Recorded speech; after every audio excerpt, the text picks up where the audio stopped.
This is CNN. It is especially disheartening to see 225 members of the House participate in a procedural trick orchestrated by the National Rifle Association, then heavily pushed by the Republican leadership in the House, and designed with only one thing in mind: to put the protection of particular interests over the protection of ordinary Americans. Live from Washington, Crossfire. On the left, Juan Williams. On the right, Pat Buchanan. Tonight, crime and passion. In the Crossfire, Democratic Congressman Mike Sinar of Oklahoma, Democratic Congressman Charles Rangel of New York, and Republican Congressman Duncan Hunter of California. Good evening and welcome to Crossfire. A stunning defeat today for Bill Clinton. By 15 votes, the Democratic House voted down the president's own $33 billion crime bill. Republicans said it was larded with Great Society social spending under the guise of fighting crime. Pro-gun Democrats didn't like the assault weapons ban, and some black caucus members were disgusted with the 60 new federal crimes that carried the death penalty. But while a clear defeat for the president and a victory for the NRA gun lobby, Bill Clinton has clearly not given up the fight. Mike Sinar, first off the bat, is there a chance this can be revived again, sent back to conference, take some of the social spending out, put some prisons back in, remove the assault ban, and pass it this year still? Pat, obviously we're going to try because this is such a vital issue to the American public. Let's be honest with each other. This was the best compromise we could come up with the divergent of views of what should be in a crime bill. But obviously that's something that the leadership's meeting with the president as we speak, and we may be back at this in the next 10 days. You overloaded the circuits, clearly. You overdid the social spending. You lost all of your Republicans. Who is responsible for the miscalculation that led to the tremendous black eye the president has tonight? Well, first of all, let's talk about who the real losers are. The real losers are the people who are fighting crime across the country right now that are going to be a little bit less prepared because we didn't get the money out there to help them. Secondly, it's the victims of crime who are really counting on us. You know, we have 700 people in the last hour that are victims of attempted rape and robbery and violence, and we're going to have that many next hour because we didn't do the types of things we want to do. You know, this was a victory temporarily for the NRA, but I think tomorrow morning the American public, overwhelmingly who support an assault weapons ban, is going to say, who's running this place? Special interest or people who are really conscientiously interested in fighting crime? Congressman Hunter, how are you as a Republican going to deal with the likes of a Congressman Tom Foley standing up today on the floor and saying the society that cannot protect the physical security of its citizens is a pretty useless society? Is that what the Republican Party stands for now? Well, my comeback to Tom Foley is that this bill eliminated what are known as mandatory minimum sentences. Those are the laws that we put in during the drug war that put a lot of the so-called drug carriers into jail for mandatory prison sentences. This bill, the so-called crime bill, would release from 10 to 15,000 of them. I have the Mexican border in my congressional district. I added Border Patrol in this crime bill, so I wanted to see a good crime bill. But it doesn't do any good to turn loose 10 to 15,000 drug pushers and get them back on the street. That's not making people safe. So listen, Congressman, let's not fool anybody. You guys were successful today, but you were successful in thwarting the will of the American people. The number one issue that Americans care about, and care about deeply, is being safe on the streets, and somehow the Republican Party, which for years waved the banner that we're the crime party, we're going to deal with it, did nothing. You have taken 100,000 more policemen off the streets of this country by defeating that bill. Juan, you're absolutely wrong. In the first place, the crime bill only funded 1/4 of the police that each community would get. They gave $14,000 per officer, so the other $40,000 or $50,000 per officer had to be put forward by the community. My point is there are 100 more Democrats and Republicans in this House. Republicans didn't destroy this so-called crime bill. Democrats did it because their constituents in their districts said $9 billion for social programs, for dancing, for midnight basketball games is not our idea of a tough crime bill. Charlie Rangel, with $9 billion, as we just hear, for dancing and midnight basketball games, and it contains prisons and cops. Let me give you Juan's question. Why did you vote against the bill? I thought it was a good bill, but every election we always find people coming up with a crime bill that talks about more cops, more prisons, and more death penalties. And we know that none of the experts would think that the death penalty is really a deterrent to crime. We got now 60 death penalties. The evidence is clear that as relates to black defendants, that they are executed out of proportion with their number. It's abundantly clear that racism enters into this, and even the Black Caucus members were willing to go along with it if the question of racial justice could be a part of the appeal. Charlie, that you voted against this for the simple reason that it added death penalties for some 60 capital crimes or I wouldn't put it major that crimes? way, Pat. I mean, why did you vote against it, Charlie? Pat, I would vote against it because basically it's a question of life and death. I'm saying basically that if you knew that Irish were being persecuted and executed out of proportion in number in the United States, then I think out of conscience you would say, at least before you execute them, let them have an appeal based on the statistical data showing Charlie, that it was an anti-Irish community. These were Irish guys who are out murdering their wives, beating people to death, and killing in serial murders. Pat, I'd say I don't care where they came from. They committed crimes that deserve the death penalty and execute them. Pat, I don't believe that a society should be involved in murder, which is killing people, but basically the question was on the rule, and what I'm saying basically is that if the evidence clearly shows that in the community where the person was being executed, that they showed statistically a pattern of discrimination and racism or anti-Irishism, then the defendant should be allowed to raise it and then execute him. I don't think that any prosecutor would be able not to overcome that. But the question was that this bill is motivated by mean-spirited stuff. The great stuff the president was able to get in, crime prevention, it's the best bill ever. But it should never be driven by sacrificing the lives of people. Let me go right to you, Congressman Hunter, because that to me seems to be the point. We are sacrificing lives on the street tonight, as President Clinton said when he spoke after this defeat. Now, it seems to me the NRA is driving the Republican Party. Is that what we've come to? The NRA now controls the Republican Party? Once again, the Speaker of the House who said that has a 100-member majority of Democrats over Republicans in the House. He could pass anything he wanted to if he had solidarity with his party. But my point is, it wasn't that when the gun ban went up by itself, it failed, or it passed. So the NRA wasn't able to stop the gun ban. This thing was stopped because of the pork that's in the bill. No, and because I don't believe it. I'll tell you what I believe. I believe that earlier this week, we had the GOP threatening their own congressman, telling them that if they voted against, if they voted for this, that they would oppose them in the fall. They would find alternate Republicans to run. The Republicans can do a lot of things. They can't multiply themselves to 225 members until November. Mike Sinar, look. Initially, this bill had Republicans was really strong on prisons. You were talking about a police academy. Mr. Clinton's 100,000 more cops is a bit of consumer fraud. There's only 20,000 really paid for. But if you'd kept it with prisons and cops and going after crime, you'd have had 300 votes. Why did you pack all the Great Society social slop in there? In the last 12 minutes, just the debate between Mr. Rangel and Mr. Duncan shows you the difficulty of putting something together. I think it's a little disingenuous on Duncan's matter because we know 60 Republicans were committed to final passage. The fact is only 11 were committed for the rule. The fact that 38 Republicans voted for an assault weapon ban earlier this year, but only 11 would vote for a rule that had that in there, shows you that this was a strictly political move.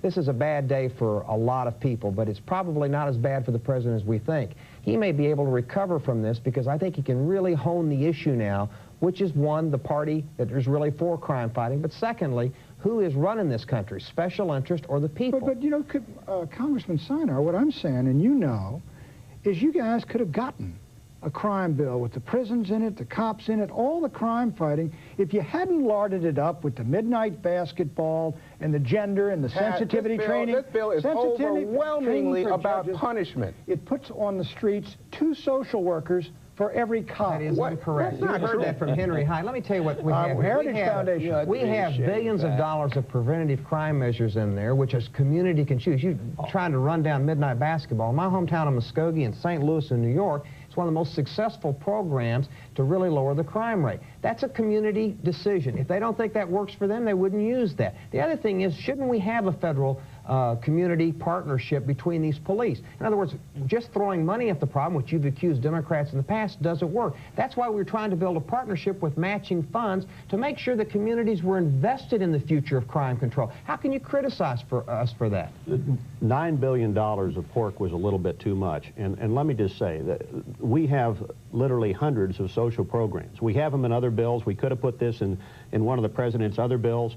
We put this thing out as a substitute for the president's program that failed to pass last year, that had dozens and dozens of projects. And Mike, when you talk about $9 billion, you're basically talking about hiring government workers. And the taxpayers and all these people are responsible for their vote. I voted on the substance of this bill. I'll be happy to face my voters on it. They said we don't want $9 billion of social programs. That means $9 billion in salaries for bureaucrats. Charlie, why did you go along with putting all that in there when you could have gotten a bill without it? Pat, first of all, we got 1 million United States citizens that are in jail for crime.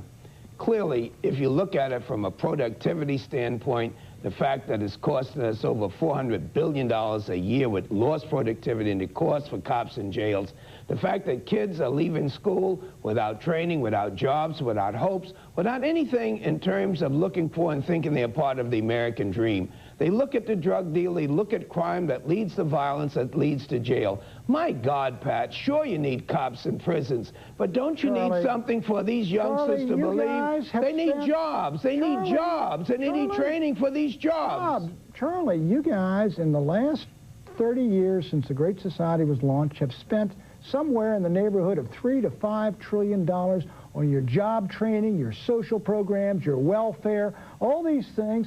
Crime has tripled in that period, Charlie. It doesn't work. We have had more cops, more jails, and it's the largest building industry that we have in the United States, and that is prisons. And it has not been a deterrent to crime. And so, let's face it, there has to be an answer, Pat, someplace in the middle. And that is making certain that young people have an opportunity to life without resorting to crime. Now, I'm not saying that every bum should be off the street. I agree with you. But you have to agree, Pat, that more arrests, more death penalties, and more prisons is not the answer. And I know that you know it. It's nothing but an election day gimmick. How the heck you got to take 100,000 policemen, spread them over the 50 states and possessions, and tell me honestly that someone should go to bed safe? We have to go, Congressman. Believe me, Pat knows better than that. I agree with you. When we come back, how will this critical defeat affect the upcoming vote on health care reform?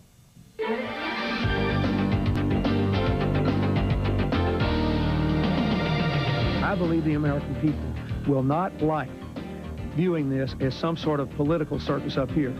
I'm on their side, and I think we better see who's on what side. That is the only thing that matters. What happens to the American people? Did I lose tonight? You bet I did, in the sense that I wanted it to pass. But what happens to me is not important. If everybody in America had the security I had, we wouldn't need a crime bill. This is the hand that turned on the light, that lit up the desk where the idea was born for a quieter jet engine that flew the technician who works at the power plant, which produces its energy far more efficiently as it lights up the city and powers the hospital with its life-saving images, where Sam was found healthy, in time for the game, held under the lights and broadcast to millions by a communication system designed with precision and shipped by powerful locomotives that passed by a factory that helped build a car with advanced thermoplastics that sits in the drive at the home of Patricia, who went to the fridge and got a drink for her dad, who works in the room where he turns out the light as he puts his young daughter to bed. Every day, GE technology touches the lives of just about everybody.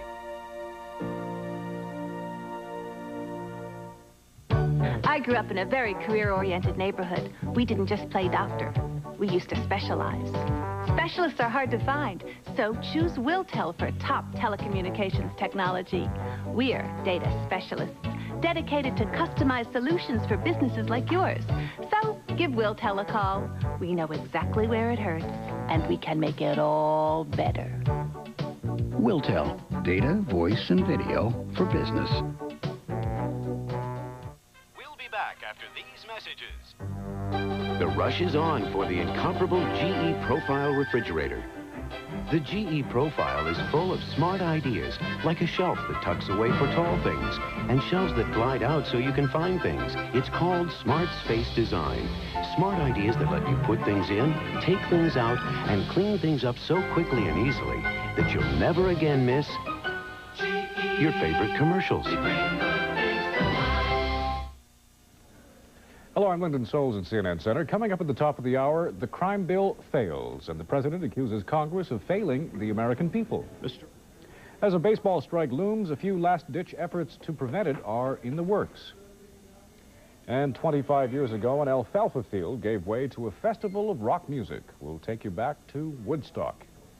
Those stories and more on Prime News at the top of the hour. Crossfire returns after this. Plant closings in several cities have been the result of growing workers' comp problems in various cities around the country.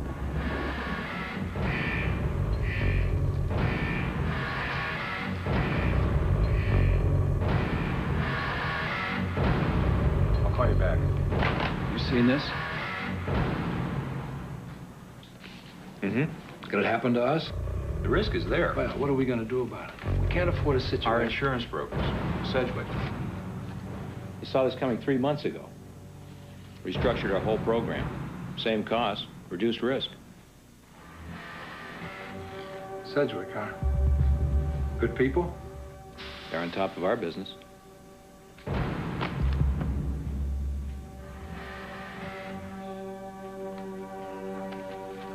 Have you seen this? Sedgwick. Use the power of our people. Anyone can see that the GE Profile Radiant Convection range is easy to clean, but the real technological advantage is what you can't see, so we'll show it to you in a roundabout way.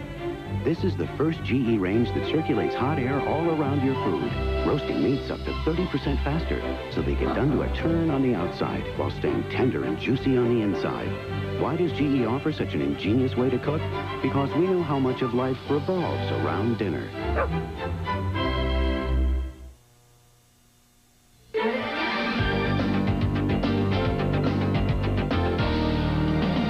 This is a bill the American public needs.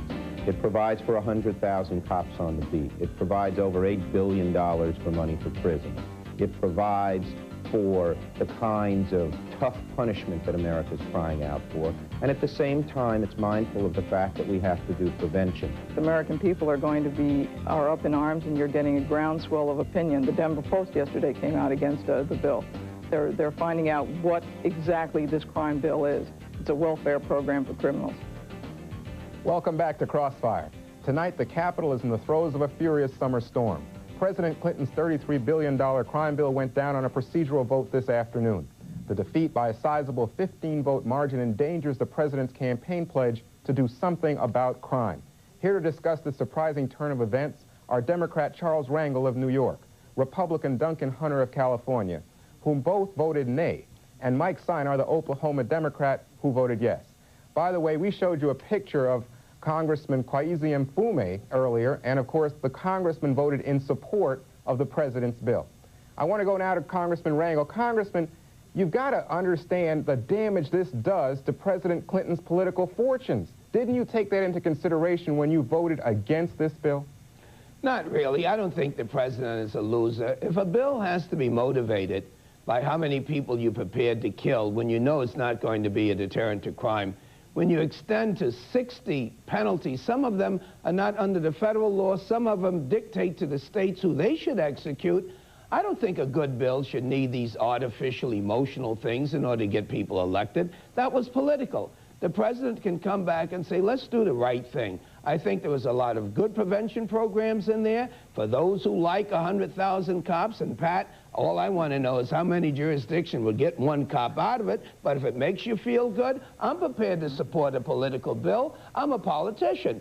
But when you start talking about putting American lives on the board and saying that you know it's a racist country, that you know we have 11 people that's on death row in the federal government, they're all black. I don't believe that God just put all the evilness that he has in the country into black folks. And all we ask for is give them a chance to raise the question of racism that has been proved from statistics. And then the senator says, no, we won't listen to it. Congressman Hunter, I want to ask you if the GOP has a strategy right now that simply says we weren't going to give Bill Clinton that crime bill because it was on the top of his legislative agenda, and we're not going to give him the health care bill, too, because we're out to punish this president. We're out to do anything we can to undercut the authority of the President of the United States. But one, we're 3 months out from an election. You've got to know, and this being a guy who's been in this town for a long time, members of Congress 3 months out from a congressional election, all 435 are running in a couple of months. They're all doing what their constituents want them to do. This wasn't GOP, Democrat. The American people knew this was a phony crime bill. My calls were 3-1 against it. Across the country, it was like that. The American people defeated this crime bill. The president ought to stop whining about this thing. It seems to me you're taking got to take that little tear out of his eye. You're beating Bill Clinton over the head and ignoring the American people, ignoring the threat of crime on the streets. The American people were the 3-1 callers, Juan. Those weren't all Republicans. 50 members of the Democratic Party voted this bill down, Juan, joining the Republicans to vote it down. Maybe 60. 55. Did you all? Yeah. I think let's get Mike Sinar in here first for a second, Charlie. Let me ask you, look, when a president is really strong and powerful and popular, when he asks for something, people say, well, we got to go with it because the president's behind it. Does Bill Clinton have any clout left on Capitol Hill? And how grievous, taking Juan's question, is this blow to his prestige for health care? No, absolutely not. In fact, to get 2/3 of a very diverse caucus, such as the Democratic caucus, shows the strength of this president. In the last 2 days, his calls literally brought over 30 people. He's to be commended for that. But as you see this debate, just right here on this show, you see the difficulty of trying to put something together when you have such a diverse group of people in the House. Now, with respect to health care, I think this may be... Let me interrupt you right there. Look, if you'd taken the assault weapons ban, took it out, put a little more in it for prisons, take a little bit of social pork out, you got a majority of your home. What do you mean it's tough? Somebody fouled up badly. Every time you make one lever pull, just like you suggested, you lose 50 or 60 people on one side or the other. When we went to conference, we were sensitive to the fact of the politics of all the divergent views. That's why we tried to come up with the best deal we could. Was it perfect? Absolutely not. But today, we made perfect the enemy of good. This was a good bill. I don't know if we can do anything. And that's why they had to put that pressure, Pat, on your own Republicans. That's why Republicans had to be beaten down to make sure they wouldn't support the president. Charlie, the American are you going to get a what crime they wanted on this bill? Charlie, do you think they can cobble together a crime bill? I hope that we can. And I hope that there's one question I would like to ask, and that is that, did we need 60 new death penalties? The second question would be, does anyone challenge the fact that blacks are sentenced to die in this country out of proportion to whites, and that it's motivated by racism? And the third thing would have to be, do you believe, Pat? I don't believe that, you have Charlie. 11 black people ready to die in this country. You're saying that there's no white person that done the same crime that should be there? You show me Ted Bundy, John Wayne Gacy. I got no trouble to execute them. One problem is nobody in your state, Charlie, can get executed because you don't have the death penalty. And you got, like Washington, D.C., which doesn't have a death penalty, one of the highest murder rates. Pat, hold the phone. Florida has the death penalty, and they're right up there with the highest death rates. And you know it, Pat. But I'm telling you, the death penalty does not stop murders, and you know it. Charlie, but what I'm saying is... Only one-tenth... You wait a minute, Charlie. Only one-tenth... one question, Only Pat. 1/10 of 1% of all murderers dies in the electric chair or gas chamber. Is that discriminatory? Pat, yeah, because so many walk. Pat, I'm asking you one question. Sure. Do you believe that 11 people that are convicted, that are going to the death chamber in the United States under the federal law, do you believe not one white person has committed the same crime that's not included in that number, is not evidence of racial inequality? And I can live with that. I know America has made great strides, and I truly believe that we're improving. But you know it Charlie, exists I got to thank you, Charlie. Thank you very much, Charles Rangel. Pat. Mike Sinar, thanks for joining us. Hunter, thanks for coming over. Pat Buchanan, Juan Williams. We'll be back on the president's defeat on the crime bill in a couple of moments.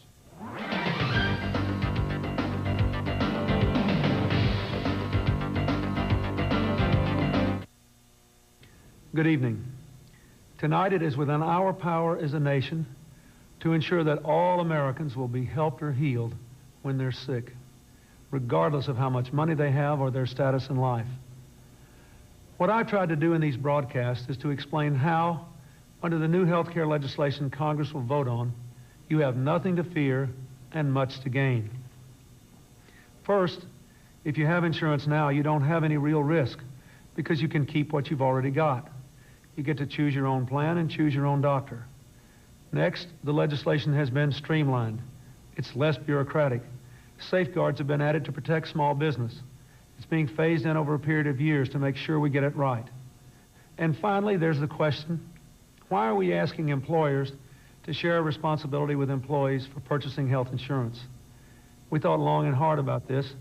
There are really only two ways health care can be paid for. You can pay for it through a broad-based tax. But as your president, that's unacceptable to me because it's unfair to people who are already paying for their own health care to be asked to pay for others before those folks do something to help themselves. That leaves the other alternative.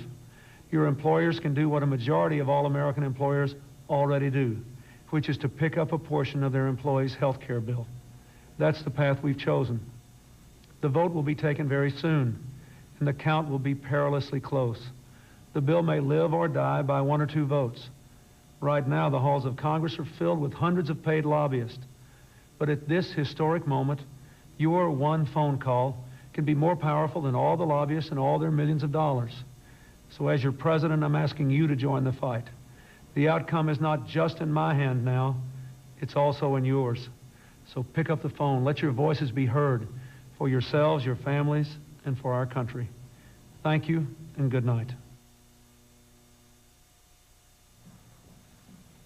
Pat, you make the argument that somehow this bill was larded with pork, but in fact, you know that this bill had more prisons, more policemen, more punishment with tougher penalties, 3 strikes you're out, and would have served the American people. Instead, the GOP is now kneeling at the altar of the National Rifle Association. Juan, you put 2 social workers on the streets for every cop. Juan, you guys overloaded it with all your social pork. You said that Republicans can't vote against it because it's anti-crime, and they stuck it right back in your face, which was what needed to be done. What are you going to do? Build a prison around your home? Is that how you're going to protect yourself? That's a losing position, Patrick. From the left, I'm Juan Williams. Good night from Crossfire. We don't have these problems in Virginia, Juan. Oh, please. From the right, Pat Buchanan.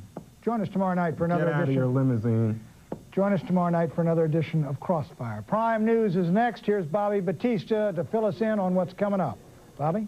Pat, thanks. Just ahead, President Clinton suffers a major defeat on that crime bill. We'll go live to the White House and Capitol Hill for reaction, and we'll hear why one Democrat voted against the president. That setback may have major ramifications on another measure in Congress, the plan for health care reform. And the alarming link between AIDS and drug abuse. We'll look at stepped-up efforts to provide addicts with clean needles. Prime News is next.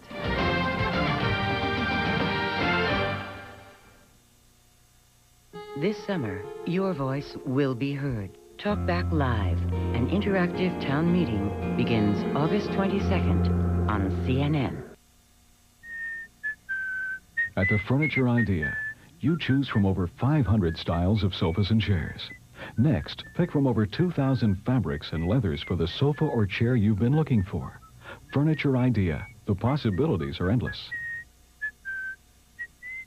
Right now, save 25% on the sofa of your choice. Receive any chair at half off. Quality custom-crafted sofas and chairs. The Furniture Idea. Now showing on Warner Home Theater, America's funniest odd couple. No matter what their children do. It's Christmas, Pop. Be polite. These parents, idiots, keep acting like kids. Eat my shorts. Jack Lemmon, Walter Matthau, Anne Margaret, and Daryl Hannah. Do the world a favor, pull your lip over your head and swallow. The comedy hit Grumpy Old Men. Easy to order on pay-per-view. Call your cable system or check your guide for details. It's a giant model year closeout sale. That's right. Crown Jeep Eagle Chrysler Plymouth is closing out the 1994 model year with a bang. When these 94s are gone, there won't be any more. Crown Jeep has Houston's best inventory of Jeep products. Prices have never been lower and quality higher. Choose from the best Jeep supply in Houston, plus LHSs, New Yorkers, minivans, even the all-new Neons. Every vehicle model year closeout price. Whatever you do, don't miss this gigantic Crown Jeep Chrysler Plymouth 1994 model year closeout sale. When they're gone, they're gone. There won't be any more. Six Flags Astroworld has 6 heart-pounding reasons to visit this summer, like the world-famous Texas Cyclone, the only ride of its kind, the Ultra Twister. Drop 10 stories on the Sky Screamer. Experience the Viper. Take off on Grease Lightning. Then stand up to Batman the Escape. All certified as the best rides in Texas. Come out today for all the thrills at Six Flags Astroworld. Get a free ticket when you buy one. Coupons at all Kroger stores. This is CNN.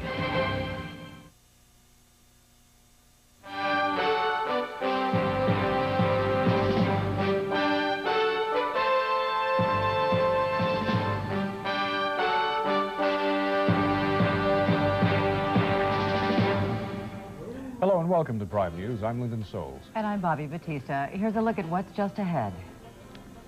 I don't think they ought to go home. You know, the people who are committed... It's such a vital issue to the American public. Let's be honest with each other. This was the best compromise we could come up with the divergent of views of what should be in a crime bill. But obviously that's something that the leadership's meeting with the president as we speak, and we may be back at this in the next 10 days. You overloaded the circuits, clearly. You overdid the social spending. You lost all of your Republicans.